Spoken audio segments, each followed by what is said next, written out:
Be making a 10 strand multi braid rug in one on a Saturday night. I don't think so. This is exactly, I guess, where I should be. We've been working this week on the multi strand braid classes, and they are super fun. And in class, I went up to 8 because I said, how confused do I want to be all at once?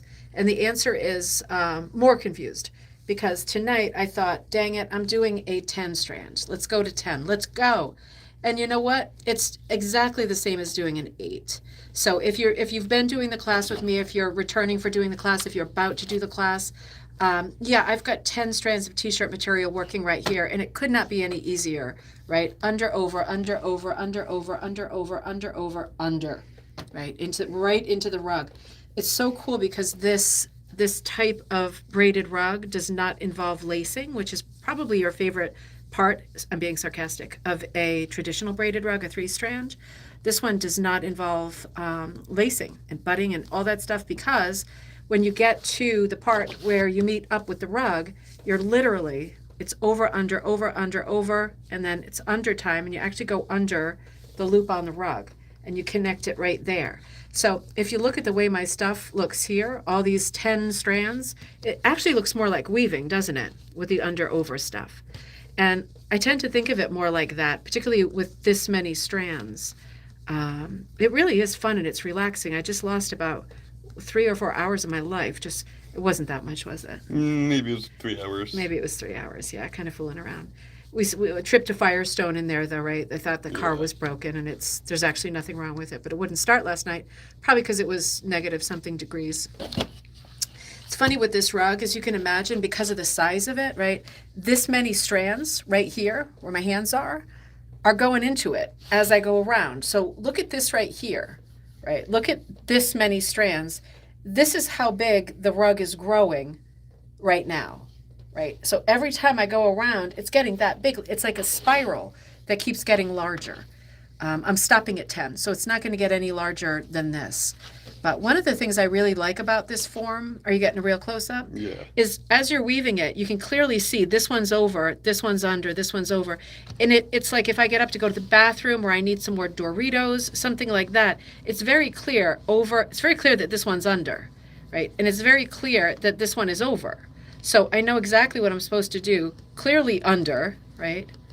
Clearly over, right? So then I do the opposite.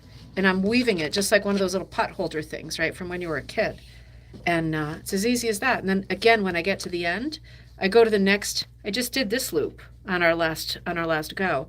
So now I'm doing this loop. It's literally the next loop, and under, over, under, right into the rug with the last under, pulling it like that, right? Not too hard, and it's real clear also, like the order of your strands, right?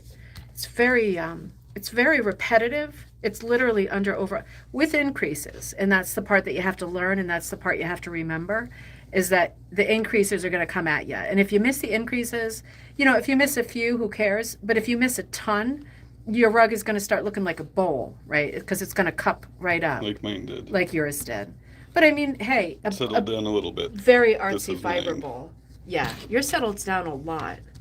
Yeah, you can make about 100 mistakes with this rug. Not literally, but you can make almost 100 mistakes. But when you do the 101st, it's kind of like, wah wah, like it's one too many, and your rug starts looking like a bowl, or like there's been a problem.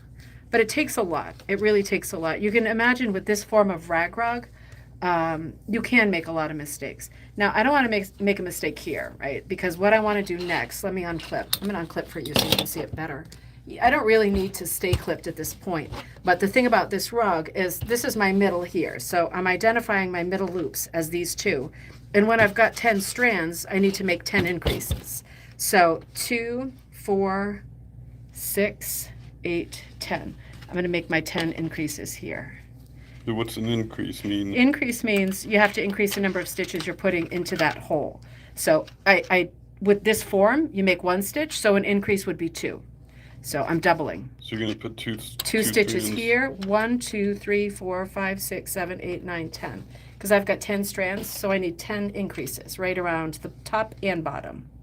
And then you start going back to just one and one. Yep, and then you just do one all the way down the side, and I'm going to hit a point where I'm actually going to fan out. My increase is over. I only started, do you see the purple here? I started the 10th strand here, so I know that this is where I started it. So I want to get all the way, I want to get right around, right before I make a change. But once I get around with the 10 strands, and I know I've done one revolution, meaning one round, then I'm gonna, when I get to the top and bottom, I'm gonna wanna fan out to 20, which is twice as many as my 10 strands. And over the 20, I'm gonna do like increase, skip, increase, skip, increase, skip, all the way. And then in between, where that'll fall, I'm just gonna do 1, 1, 1, 1, 1, and then 20, increase, skip, increase, skip. And it's gonna work like that until I'm done.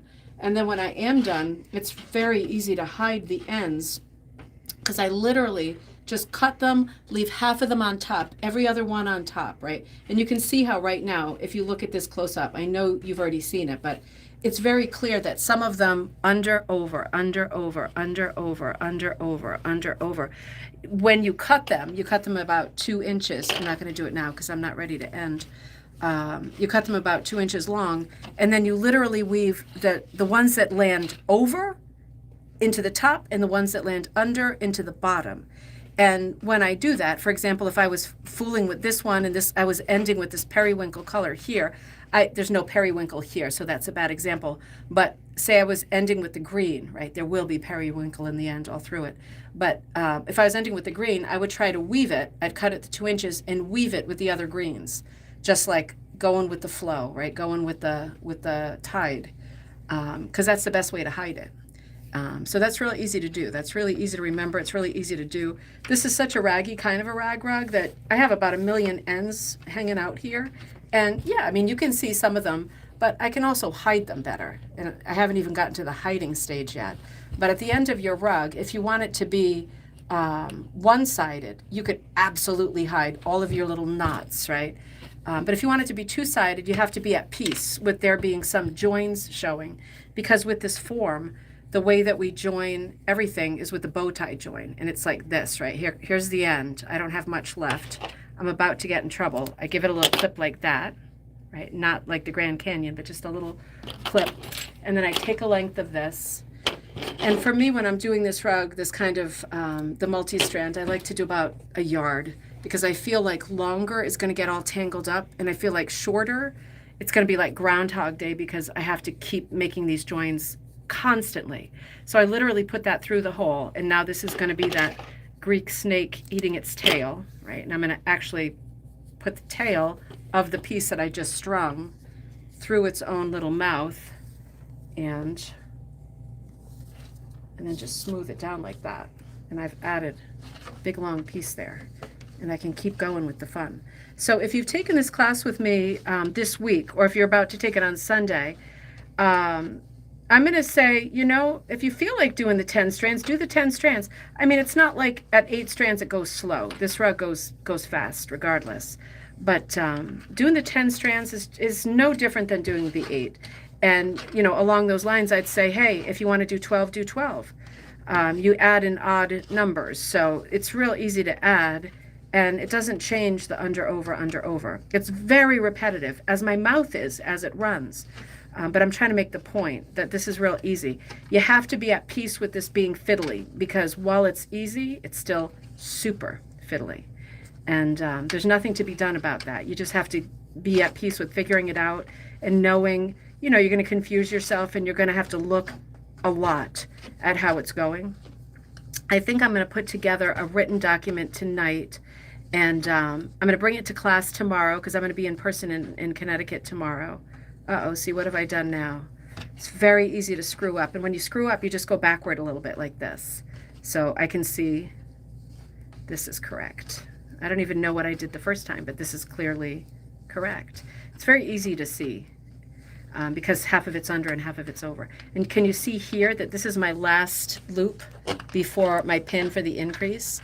So putting safety pins in or little binder clips is really good and really smart, because starting here, and I know I'm going to have to add some length to that, but I'm going to end the video after I do this increase.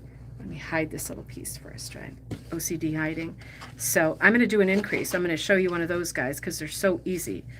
So I'm doing over, under, over, under, over, under, just weaving it through, right?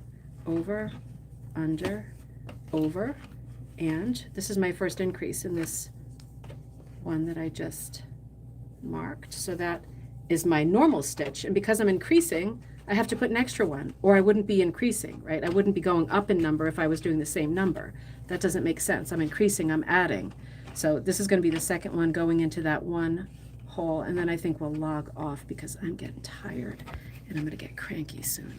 So I already went into this hole with my normal stitch, and my increase is just adding another one.